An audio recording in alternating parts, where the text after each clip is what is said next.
You're listening to Based Bitcoiner, where we highlight everyday Bitcoiners you should follow. Today's highlight is Joel Baumgar. Sometime after selling Baumgar Corporation, Joel put about 18 months' expenses into Bitcoin.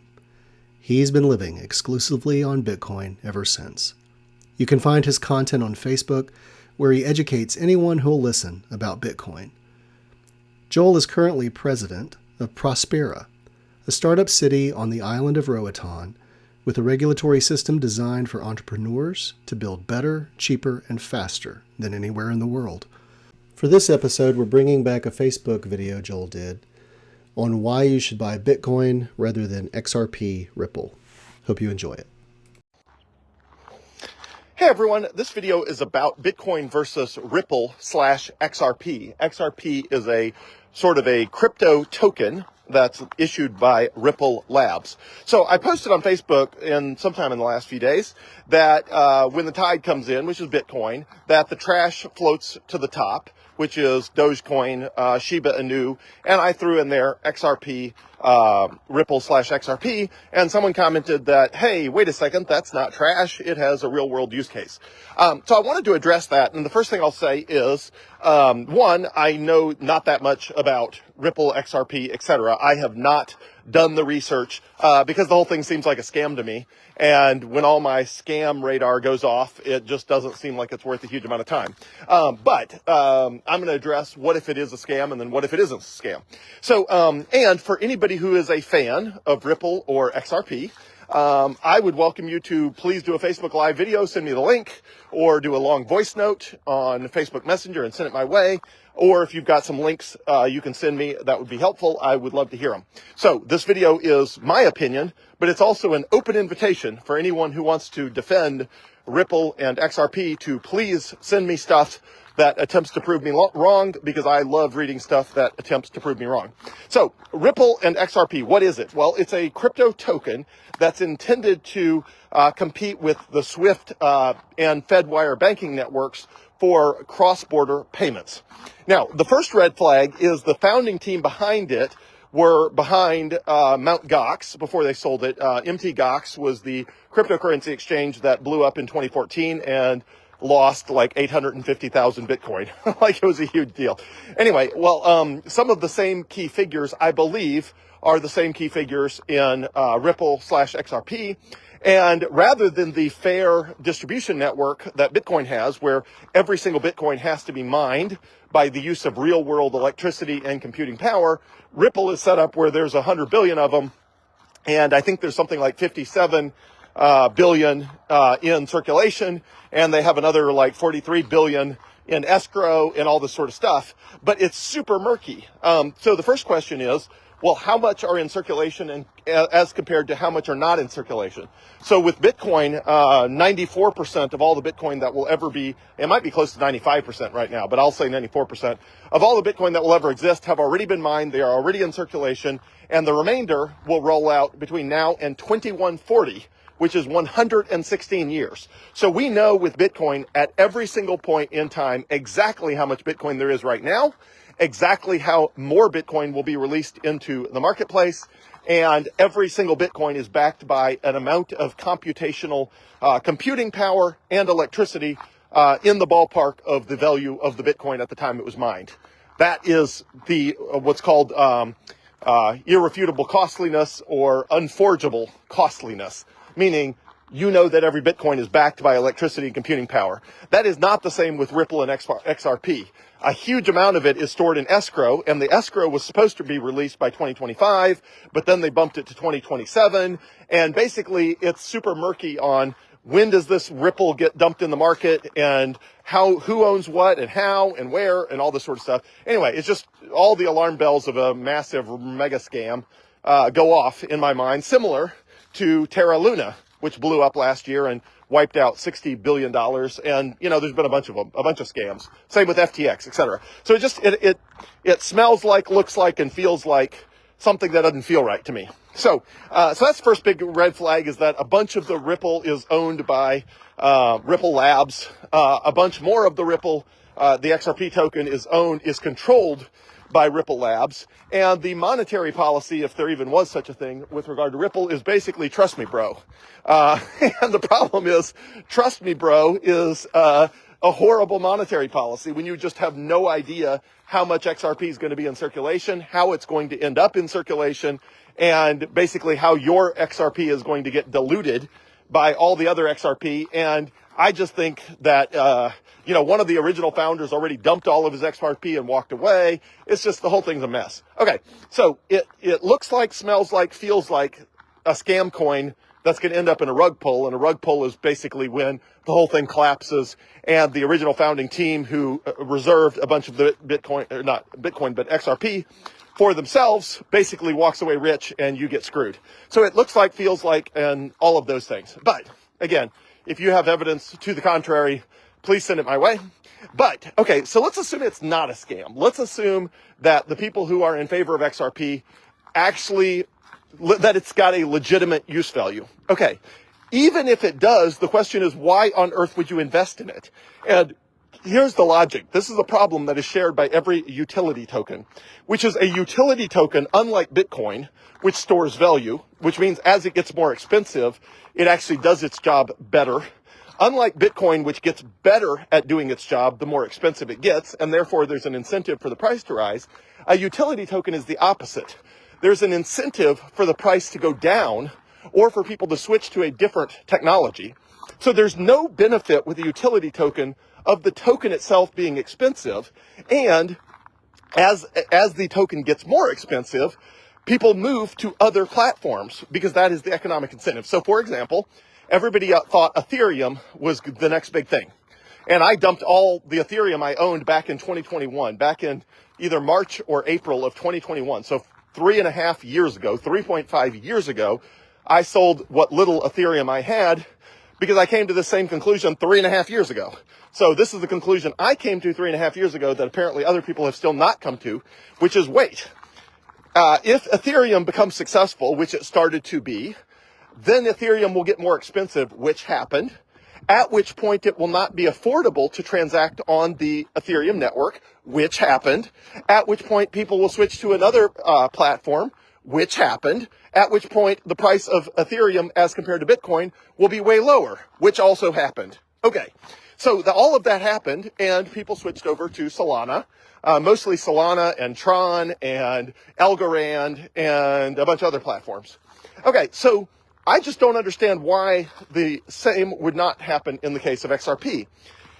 There's no benefit to the token as a utility token being expensive. In fact, there's a massive disincentive for it to be expensive, which means if the price of the token is going up, I don't think it's going up because the network is becoming more useful. I think it's going up because people are speculating on it because they don't understand, which is the same reason that the price of Shiba Inu goes up, or the price of Dogecoin goes up, or the price of Floki goes up, or the price of Dog with Hat goes up. They're all joke tokens, and even the utility tokens, again, if they have value, people will switch. So if whale oil becomes too expensive, people will switch to kerosene, which they did. If kerosene becomes too expensive, they'll switch to electricity, which they did. If generating electricity expensive ways becomes more, too costly, they'll find less expensive ways. So the same is true with XRP. I don't understand what benefit the expense of the token is or why people would not switch. So if the token goes up in value, it means it is more costly to use the network. And if it's more costly to use the network, why would you not switch to a less expensive network? So let's try to think of some real world examples. What if using Google required a Google token? And everybody started basically, buying Google tokens because they're like, look, in the future, everybody's going to be using Google with a Google token. Well, the short take is, no, they're not. They're going to switch to a search engine that's free. So if Alta Vista or Ask Jeeves or Yahoo or Google had become more expensive to use with time, people would have switched to a different search engine. The same with social media. If each social media required a token to use and that token became more and more expensive over time, people would not use it anymore. Same with Chuck E. Cheese and with a arcade. If somebody said, hey, let's start buying up arcade tokens because the tokens are getting more expensive by the day, and we're positive everybody's going to play video games at the arcade for $100, per race, The answer is no, they're not. They're going to go to a different arcade. Like, there's no benefit to the token being expensive other than as an incentive for people to switch to a less costly network. So that is my prediction of what will happen with XRP. And I just have never met anybody who has an answer to that question. I have posed that question to people who own Ethereum as an investment. I've posed that question to people who own Solana as an investment. And I've posed that question to people who own XRP from Ripple Labs as an investment. And I've said, well, look, I get it. If you plan to use their network, use the utility of their network, then I can see why you would own the token to use the utility. But none of these people are planning to use the utility of the network.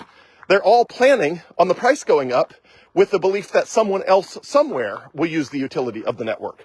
Now, the beauty of Bitcoin is that when you own Bitcoin, you own that Bitcoin. Even if you own a Bitcoin ETF, you are leveraging the store of value properties of Bitcoin, because every single share of a Bitcoin ETF represents a fractional piece of a Bitcoin, like 1-for-1, 100%. So anytime you own any form of Bitcoin, whether it's a Bitcoin ETF or the real thing in the palm of your hands in a BitKey storage device, you are using the store of value properties of Bitcoin. But XRP and Solana and Ethereum are not intended to be a store of value technology. They are a utility platform technology, which means they're not supposed to store value, which means buying their token as a way, as an investment, just makes no sense to me.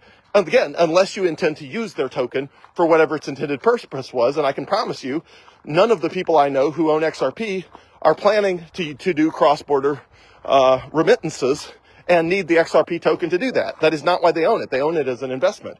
So that would be the question I would present to anyone, including anyone watching this video, who owns XRP or Solana or Ethereum, which is, why would you own that as an investment if the thesis of the investment gets worse the more popular it gets?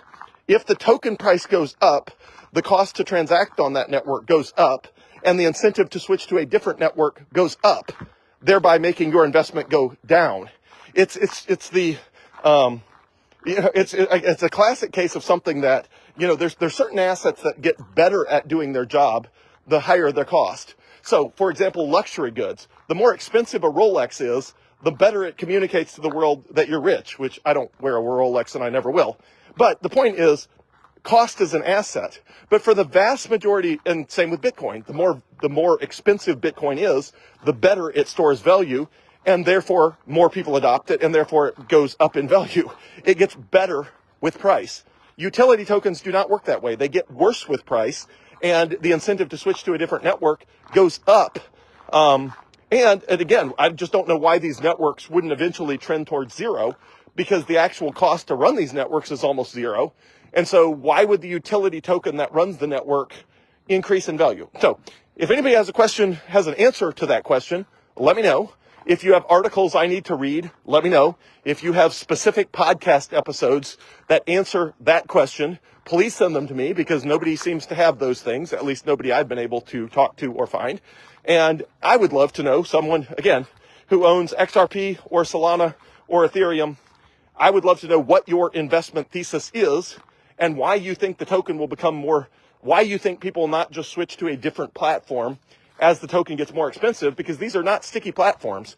It's not like once you're invested in one platform, you can't, all of these platforms you can just switch. There's not a high switching cost as compared to Bitcoin, which there's a very high switching cost, because nothing, replicating Bitcoin's security model and all that is basically completely impossible.